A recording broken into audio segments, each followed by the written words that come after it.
Une personne qui utilise souvent le silence comme moyen de provocation, comme moyen de manipulation, comme moyen de contrôle de la vie de l'autre, est une personne, personnellement, que je plains énormément.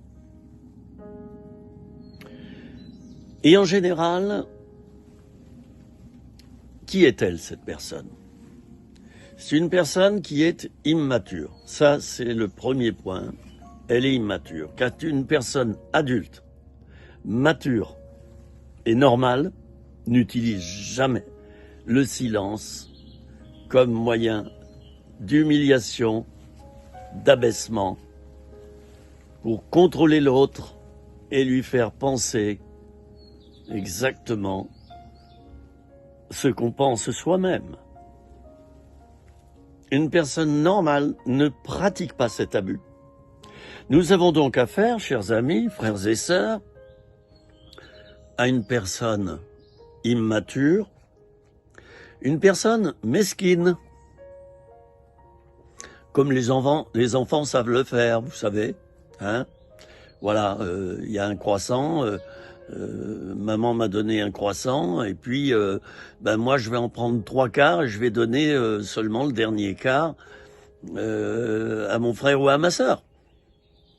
Vous voyez, c'est une manière de mesquine, hein, pour rendre mon frère ou ma sœur jaloux, jalouse. C'est de la mesquinerie. J'allais dire que les personnes qui font ça sont des personnes petites, ça c'est mon langage à moi. Je ne les méprise pas, mais je les plains de tout mon cœur. J'en ai dans mon entourage. Je les plains de tout mon cœur. Je me dis, mais elles n'ont pas dépassé l'âge mental du jeune enfant, quoi.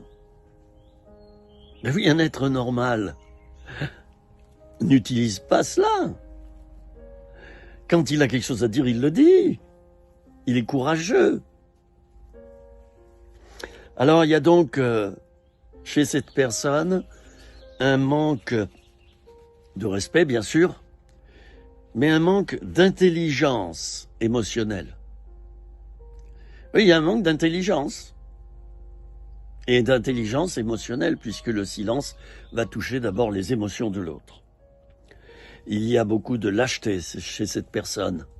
C'est lâche de bouder. Quand on est adulte, hein. Je parle pas de l'enfant, là.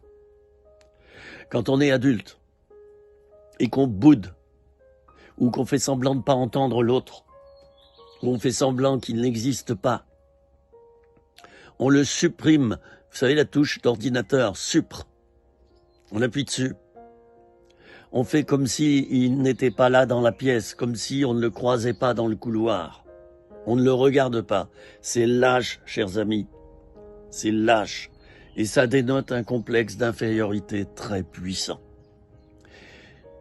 qu'on compense par l'orgueil, par une prise de pouvoir vraiment. Le mot ne sort pas de ma bouche, mais allez, je vais dire juste dégoûtante. Oui, c'est dégoûtant de faire comme ça.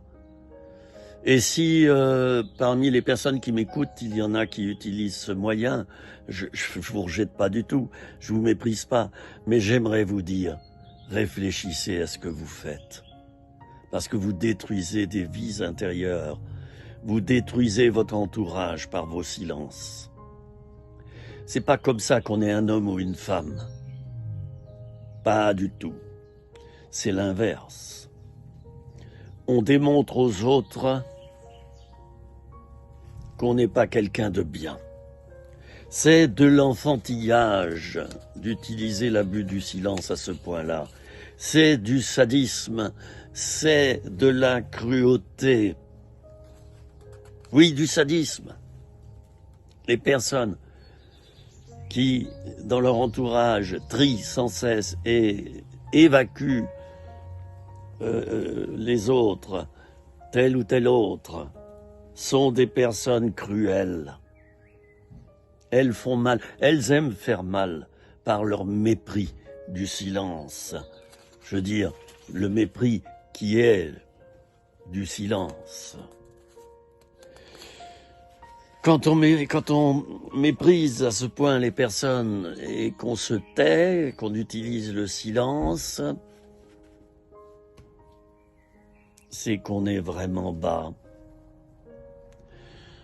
On n'a pas du tout le respect de la dignité humaine des autres, on ne considère pas les autres comme des êtres humains, du moins certains autres.